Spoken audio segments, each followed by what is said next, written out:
আজ সকাল থেকে নদিয়া জেলার ফুলিয়ার একাধিক বাজারে বিডিও এবং থানার পুলিশ আধিকারিকদের যৌথ পরিদর্শনে আসেন শান্তিপুরের বিডিও সন্দীপ ঘোষ। ফুলিয়া পুলিশ ফাঁড়ির পুলিশ আধিকারিকরা এই অভিযান চালান। কোন দোকানে বিক্রি করছে এক রেট আর অন্য দোকানে বিক্রি করছে আরেক রেট, কিন্তু কোন দোকানে রেট ঠিক নেই।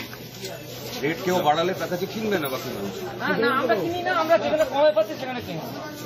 এ বিষয়ে শান্তিপুরের বিডিও সন্দীপ ঘোষ জানান, আজ পরিদর্শন করেন তিনি এবং বিক্রেতাদের সঙ্গে কথা বলেন। প্রত্যেকটা কাঁচা মালের দাম পর্যবেক্ষণ করে আমদানি রপ্তানির কথা জিজ্ঞাসা করেন, প্রশ্ন করেন মূল্য বৃদ্ধি প্রসঙ্গে। তাদের মতামত একই সাথে ক্রেতাদের সঙ্গে কথা বলেন তারা। হঠাৎ করে নয়, আমি নিজেও একজন ক্রেতা। বেশ কিছুদিন ধরে সবজির দাম বেশি আছে। আমাদের জেলা প্রশাসন এবং ঊর্ধ্বতন কর্তৃপক্ষের নির্দেশ ছিল এই দামটা ভেরিফাই করার জন্য। আমি নিজে এসে আজকে দেখলাম, যারা খুচরো বিক্রি করছে তাদের সঙ্গে কথা বললাম, তারা যেখান থেকে মাল পায় পাইকারি দোকান সেখানেও কথা বললাম। কারণটা যেটা চাষিরা কম আনছে এটাও একটা কারণ, আর আলুর ক্ষেত্রে যেটা দেখলাম যে কোল্ড স্টোর থেকে মাল আসছে সেখানে দাম বেড়ে গেছে। স্বাভাবিক কারণে যেটা হয় মানুষের মধ্যে ক্ষোভ তৈরি হচ্ছে, কারণ মানুষ খুচরো দোকানদারদের কাছ থেকে কিনছে, পাইকারি দাম ঠিক করার অধিকারও ওদের কাছে নেই। আর খুচরো যারা কিনছে তারা কিনছে, মাঝখানে যারা পাইকারি কেনে তাদের থেকে, তারপরেও আছে তার পেছনে যারা আছে।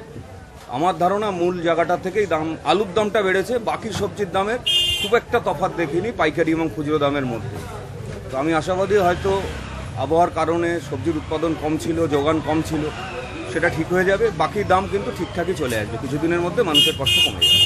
সরকারি নির্দেশ অনুযায়ী আমদানি বাড়বে এবং সুফল বাংলার বিভিন্ন স্টল বিভিন্ন বাজারে নামার সম্ভাবনার কথা জানিয়েছেন তিনি।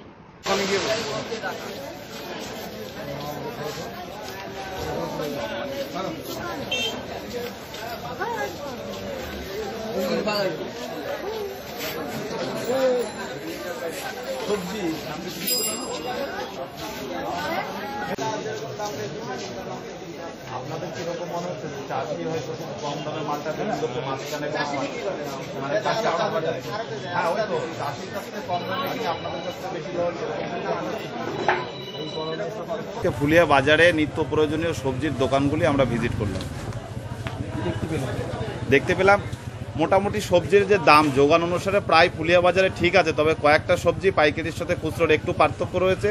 তার কারণ হিসাবে মানে যারা সবজি চাষি তাদের যোগানটাকেই মূল হিসাবে দেখা যাচ্ছে।